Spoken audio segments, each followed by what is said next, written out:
I'm going to show you how to trim a half square triangle, and for the purposes of the demonstration I'm going to trim this to 3 inches by 3 inches. I'm going to use a square omnigrid ruler, and I've got the 45-degree line that's running across the centre of the ruler. I'm going to line that up along the stitch line, and I'm going to line the bottom and the left sides at just a bit larger than 3 inches.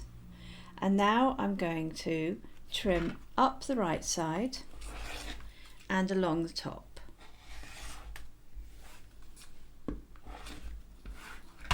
I'm now going to rotate this piece around, and I'm going to line that 45-degree line back up again along the stitch line, and this time I'm going to line the bottom and the left edges at exactly 3 inches.